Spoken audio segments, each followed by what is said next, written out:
எல்லோருக்கும் வணக்கம். பிஆர்ஓ அப்படின்றவங்க ஒரு படத்தோட கடைசி மக்கள் வரைக்கும் கொண்டு போய் சேர்க்குற பங்கு உங்களோடது. ஒவ்வொரு திரைப்படமும் மக்கள்கிட்ட போய் சேர்றதுக்கு நீங்கள் எடுக்கிற முயற்சி, நீங்கள் கொடுக்குற உழைப்பு ரொம்ப அற்புதமானது. அதனால் இந்த சங்கத்தோட தேர்தல், இந்த விழாவில் கலந்துக்கிறதுல ஒரு எழுத்தாளர் சங்கத்தோட உறுப்பினராக, தலைவராக, இல்லை நான் ஒரு தனிப்பட்ட இயக்குனராக நான் ரொம்ப பெருமைப்படுறேன். ஸோ இதிலிருந்து தேர்ந்தெடுக்கப்பட்டிருக்க தம்பி யுவராஜோட தலைமையில் இருக்கிற டீமுக்கு என்னுடைய மனப்பூர்வமான வாழ்த்துக்கள். உங்களுக்குள்ள ஒற்றுமையும் சந்தோஷமும் எப்பவும் நிலைத்து நிற்கட்டும். சங்கத்தை நல்லபடியாக பார்த்துக்குங்க. அடுத்த லெவலுக்கு சங்கத்தை கொண்டு போங்க. இது என்னோட வேண்டுகோள். அடுத்ததாக இந்த நிகழ்ச்சிக்கு மத்தியில் அமர்ந்து ரொம்ப மென்மையாக எல்லாரோடையும் நல்ல சிரிப்போட அன்போடு உட்கார்ந்து அத்தனை பேர்த்துக்கும் தோழமையோடு பழகிக்கிட்டு இருக்க அமைச்சர் அவர்களுக்கு என்னுடைய வணக்கங்கள்.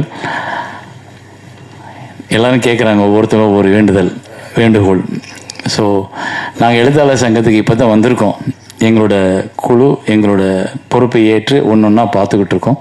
எங்களுக்கும் சில கோரிக்கைகள் இருக்குது. ஆனால் அதை நாங்கள் சுயநலமாக இங்கே கேட்காம உங்கள்கிட்ட நேரடியாக கேட்டுக்கிறோம். அப்புறம் இங்கே பொதுவாக கேட்க வேண்டியது என்னென்னா, திரைத்துறையில் நிறைய பிரச்சனைகள் இருக்குது. நீங்கள் பார்க்கும்போது நாங்கள் எல்லோரும் சிரிச்சுக்கிட்டு இருக்கோம். ஆனால் தனியாக வீட்டுக்கு போய் உட்காந்தா ஒவ்வொருத்தரும் ஏதோ ஒரு யோசனையில் முழுகிக்கிட்டு இருப்போம். ஒரு திரைப்படம் எடுத்த தயாரிப்பாளர் அதை எடுத்து ரிலீஸ் பண்ணுறதுக்கு 1000 தடைகளும் பிரச்சனைகளும் இருக்குது.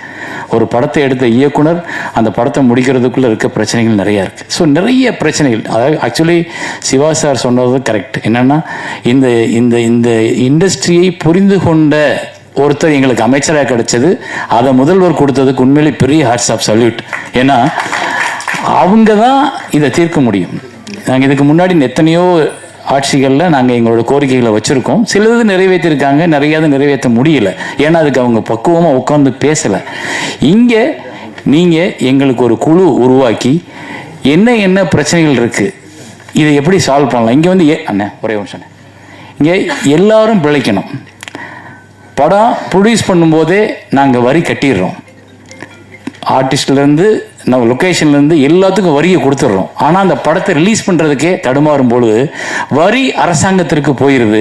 ஆனால் அதை எடுத்த தயாரிப்பாளரோ எடுத்த இயக்குனரோ தேங்கி நிற்கும் போது அவனுக்கு வாழ்க்கை யார் கொடுக்கறது? அப்படின்றப்போ இங்கே பிறந்த ஒவ்வொருத்தனுக்கும் வாழ உரிமை இருக்குது. அப்போ அந்த வாழ உரிமையை ஏற்படுத்தி கொடு அப்படின்னு தான் அரசாங்கத்திட்ட நாங்கள் எங்களோட வரியை செலுத்தி ஒரு சல்யூட் அடிக்கிறோம்.